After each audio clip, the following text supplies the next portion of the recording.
Из Усть-Маи стартовала небольшая научная экспедиция Академии наук Республики по изучению древних наскальных рисунков, обнаруженных на границе Аяно-Майского района Хабаровского края и Усть-Майского района Якутии. Юрий Таюрский подробнее. Это уже 14-я экспедиция усть-майского краеведа, руководителя многих школьных экспедиций Зинаиды Пермяковой по очень сложному водному маршруту по реке Майя.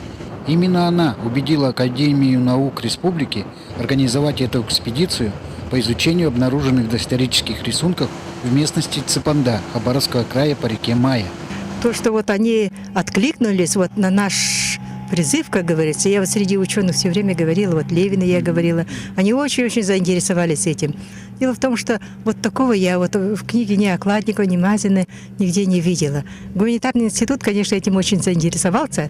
И, вы знаете, там, наверное, вот я завтра вот покажу Егору Михайловичу, да, какие там рисунки вообще. Ну, таких нету, понимаете? Может быть, это будет нашим маленьким вкладом. Писаницы по реке Майя, правый приток Алдана, состоят из 8 групп рисунков, расположенных разрозненно от ключа Старая Цепанда до реки Талой. Рисунки выполнены на отвесных скальных поверхностях охрой разных оттенков.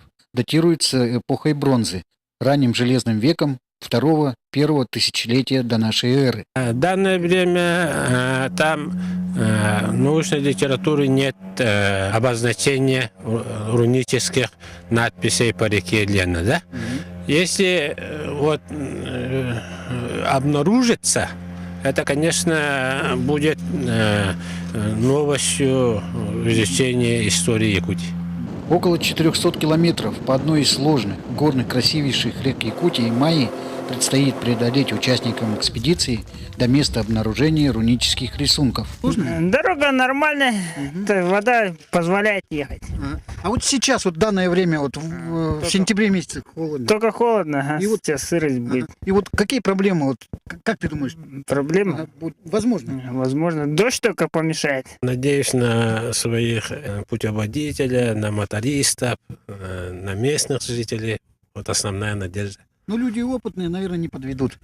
Эта экспедиция представляет не только научный интерес, но, возможно, перевернет и предположение о происхождении народов Саха на этих территориях. Это будет представлять и интерес для научно-познавательского туризма в Усть-Майском районе.